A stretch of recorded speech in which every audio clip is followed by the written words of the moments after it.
एक दिन की बात है। पड़ोस की मुनिया आंटी सविता के घर आती है और उसकी माँ के पास आकर कहने लगती है, अरे सविता की माँ, कैसी है तू? और तेरे बेटियों का क्या हाल चाल है? पिता के साय के बिना सही तो रह रही है ना सब? हाँ मुनिया ताई, मैं तो अच्छी हूँ। तुम सुनाओ, तुम कैसी हो और कैसे आना हुआ आज यहाँ पर? सविता की माँ, मैं कह रही थी कि तेरी बेटियों के लिए एक बड़ा ही अच्छा रिश्ता लाई हूँ। लड़का शहर में इंजीनियर है और बड़े ही अच्छे लोग हैं। वो तो तेरे घर की दोनों बेटियों को देखने के लिए आना चाहते हैं। अगर बात जम गई तो तू अपनी एक बेटी का हाथ इस साल पिला कर ही देगी और उसे उसके घर विदा कर देगी। ठीक है मुनिया ताई, जैसी आपकी और प्रभु की इच्छा। मैं अपनी दोनों बेटियों को दिखा दूंगी।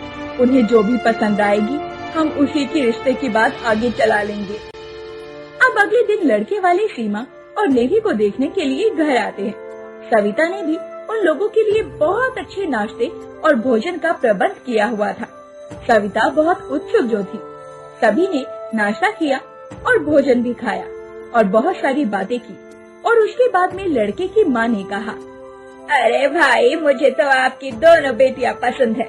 अब आप सोच समझ कर बता देना कि आप कौन सी बेटी का विवाह करना चाहते हैं। हम उसी से अपने बेटे की शादी करवा देंगे, क्योंकि आपकी दोनों ही बेटियां बहुत सुंदर हैं और हमारे मन को भा गई हैं। ऐसा कहकर लड़के वाले चले जाते हैं। सीमा और निधि दोनों को ही वो लड़का बहुत पसंद आता है। उनके जाने के बाद में अब सीमा ने निधि से कहा, माँ, निधि, मुझे वो लड़का बहुत पसंद आया है। आप तो मेरा ही उससे विवाह करवा दो। तुम्हारा क्यों, मेरा क्यों नहीं? माँ, आप तो उससे मेरा ही विवाह करवा दो। इस तरह दोनों ही बहनें एक लड़के को लेकर आपस में तकरार करने लगती हैं और उनकी तकरार होते देखकर सविता बोल उठी, अरे सीमा दीदी, निधि दीदी, आप दोनों आपस में झगड़ा क्यों कर रही हैं? देखो, लड़का तो एक ही है और विवाह भी आप दोनों में से एक का ही हो सकता है। तो माँ, क्यों ना हम सीमा दीदी का विवाह करवा दें उससे? आखिर सीमा दीदी बड़ी है और उनका विवाह पहले होना चाहिए और इसके बाद हम कोई और अच्छा सा लड़का देखकर निधि दीदी की भी शादी करवा देंगे। हाँ सविता, तू बिल्कुल सही कहती है।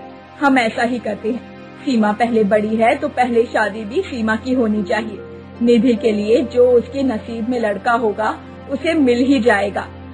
लेकिन माँ, मैं कह रही थी कि निधि, मैंने कह दिया ना, सीमा दीदी की ही शादी होगी उस लड़के से। अब तू बेकार में यहाँ रूसने का प्रोग्राम मत बैठा। और सीमा, तुम भी सविता से अच्छे से सारे काम सीख लो। अब तुम्हें दूसरे घर जाकर मेरी नाक नहीं कटवानी है।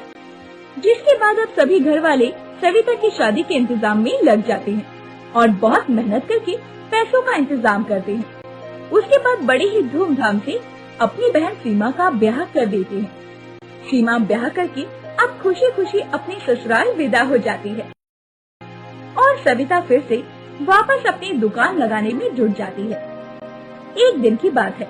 निधि अपने कमरे में बैठी हुई थी और वो सीमा की शादी से बहुत जल रही थी और उसे सारा गुस्सा सविता पर आ रहा था, क्योंकि सविता के कहने पर ही उनकी माँ ने ये फैसला किया था।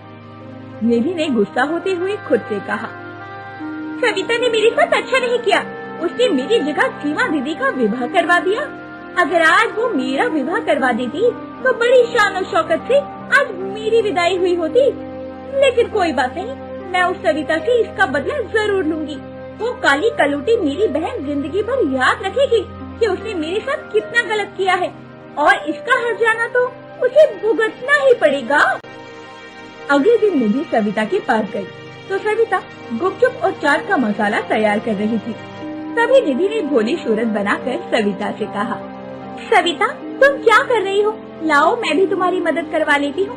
ऐसा करो, ये मसाला तो मैं बना देती हूँ, तुम कोई और तैयारी कर लो। सारा दिन तुम अकेले इस ठेले पर खड़ी रहती हो, हमें भी तुम्हारी थोड़ी मदद करवा लेने दिया करो।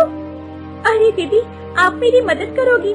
मुझे तो बहुत खुशी हो रही है। ठीक है, आप ये मसाला तैयार करो, तब तक मैं बाकी के काम अच्छे से देख लेती हूँ, ताकि जब ग्राहकों की भीड़ लगे तो उन्हें किसी भी तरह की कोई परेशानी ना हो और सारे ग्राहक हमारी गुपचुप और चाट आराम से खा पाए।